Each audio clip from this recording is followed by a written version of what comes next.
Sino nga ba si Mark Carney? Actually, na linya niya itong I'm most useful in a crisis. I'm not that good in peacetime. Then, nakapag-gather po tayo ng information sa kanyang early life and education. Patungkol naman sa permanent residents, iba ang approach niya. Gusto niya ng controlled intake mula sa 500. And speaking of temporary residents, as of early 2025 ay nasa 7.5% ang population ng mga temporary residents dito sa Canada. At ito ay significantly na mataas kumpara sa mga nakarang taon. Kaya ang plano ni Carney ay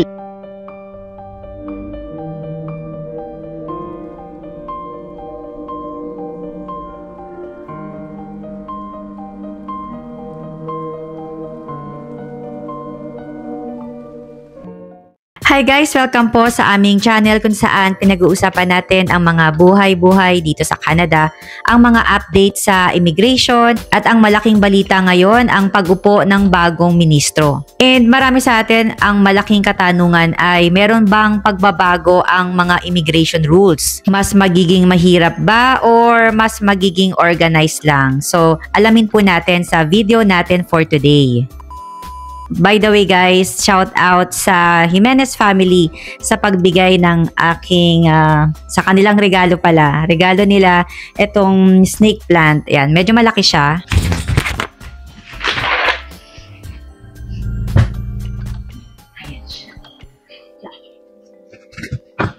Salamat po sa ating mga kababayan. Ayan, nagkaroon sila ng gift sa akin nung nakaraang birthday ko po ngayong May. Medyo alam nila kasi na naghahanap ako ng halaman. Ayan. And by the way guys, kung gusto nyo rin po kaming i-follow sa Facebook, ayan, meron po kaming Facebook and daily uploads po kami ng mga posts, yung mga biglaang updates, and anything na trending and magandang malaman, ayan, na ipopost po natin yon sa Facebook. Sino nga ba si Mark Carney? Actually, meron ako na post patungkol dito sa aming Facebook. Ayan.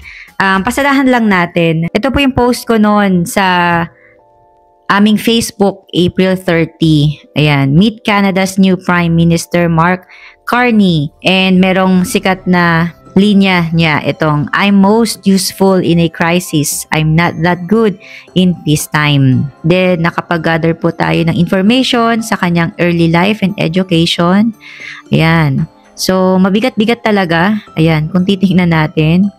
And galing nga siya or nagtapos siya ng economics sa Harvard University and earned a master's and doctorate from Oxford University. So mabigat-bigat talaga and magaganda rin ang kanyang mga naging professional background. So, ayan, basahin nyo na lang po and sana mag-follow po kayo sa aming Facebook. So, ayun nga guys, si Mark Carney ay hindi siya isang traditional na politician. So, ang kanyang expertise talaga ay economics and finance. And para siyang technocrat, siya yung masanay sa policy at analysis kaysa sa crowd-pleasing speeches. May mga ibang tao na mas prefer yun in power. Hindi siya masyadong showbiz. And that's a long time, kaya maraming tao, pero others kaya yung iba, baka kulang siya sa connection sa masa. Sold out ang tingin ng iba, gusto lang ng bagong direksyon, especially sa Liberal Party. And alam naman natin na naging controversial ang term ng dating Prime Minister na si Justin Trudeau. So, na-tackle ko na yon and pwede nyo pong balikan. Ayan, sa na-post ko na video na ito. Pero yun nga, si Mark Carney naman, ang version naman niya ay mas business-focused siya. So parang sila, match kumbaga ni Trump daw. Mga more on business-minded people. And ang iba naman, sinasabi na baka it's just more of the same. Na posibleng ganun din, yung posibleng mangyari kung ano yung naging term ni Trudeau. So, yun lang yung opinion ng iba. Kaya sa pag-upo ng bagong Prime Minister ay merong excitement pero meron ding skepticism din. And valid lahat naman niyang feelings na yan. Konting background lang tayo guys kung paano nanalo siya, lalo na yung mga nasa Pinas. Nanalo si Carney matapos bumaba si Justin Trudeau after almost 10 years in power. And that's a long time, kaya maraming tao pagod na rin, kaya yung iba kahit hindi 100% sold out kay Carney, gusto lang ng bagong direksyon, especially sa Liberal Party. One question. How's the Liberal Party doing tonight?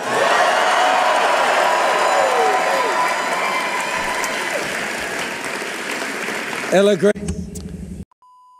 And during the campaign, mas focus si Carney sa economy, affordability, at immigration reform. Marami kasing Canadians ang nagsasabi na nahihirapan na raw sa cost of living, healthcare delays, at housing crisis. Pero on the flip side, may trust issues pa din ng marami sa Liberal Party. Kaya kahit na may mga policies na may sense naman, ay may agam-agam pa rin. May question na, will it work this time?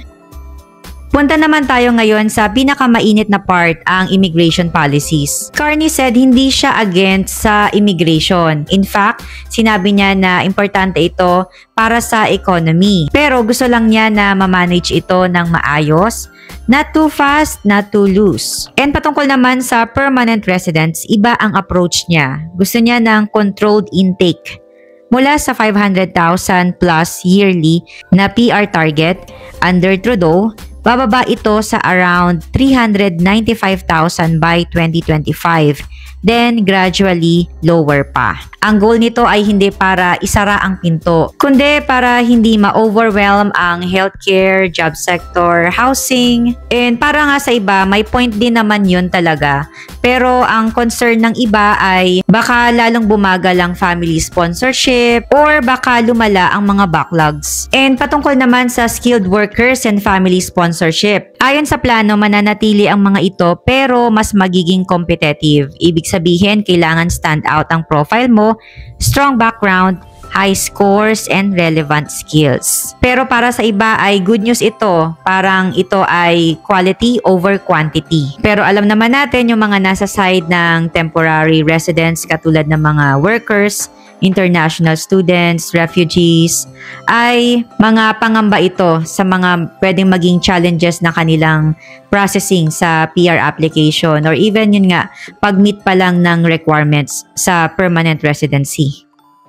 And speaking of temporary residents, as of early 2025 ay nasa 7.5% ang population ng mga temporary residents dito sa Canada. At ito ay significantly na mataas kumpara sa mga nakarang taon. Kaya ang plano ni Carney ay ibaba ito sa 5% by the end of 2027. So sa part lang din talaga ng mga temporary residents katulad nga ng mga workers, international students, refugees, ito yung nakakapangamba para sa kanila. Ayan, dahil malaking kabawasan din iyon and gradually na lang din ang magiging PR targets numbers. So, ano nga bang ibig sabihin nito sa practical na buhay?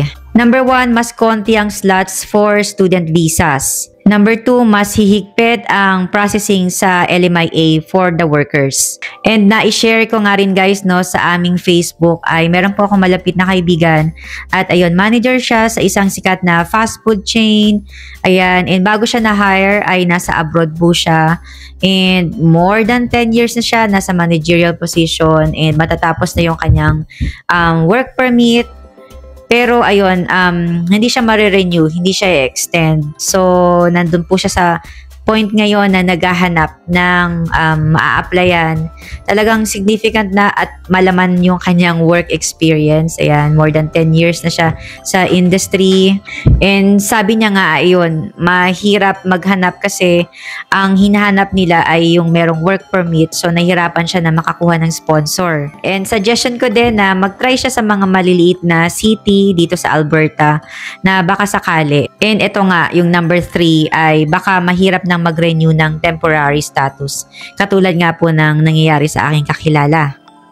Reaction from the community, of course, ayun, halo-halo and meron ding alaskahan. Katulad nga din dito sa aming community na may konting asaran po na nangyari. Ayan. Pero ayun nga na hindi natin maalis yung pangamba sa mga naka-under temporary status katulad nga ng mga workers, students, ayan. So, yung iba nakakaranas na ng mga challenges ngayon and lalo na tapos yan makakarinig ka pa na magbabawas ng target and gradually ay babawasan ng population ng temporary residents. So, from 7.5% nga ay magiging 5% na lang siya by the end of 2027. So, may 2 years pa naman. So, hopefully, ayun, ma-work out po ninyo yung mga pagkuha ng employer, pagkuha ng eligible job na pasok sa PR requirements, and iba pang mga requirements sa PR. Pero ayun nga, hindi totally shut down ang immigration. Ang focus daw is on balance, quality over quantity, stability over speed.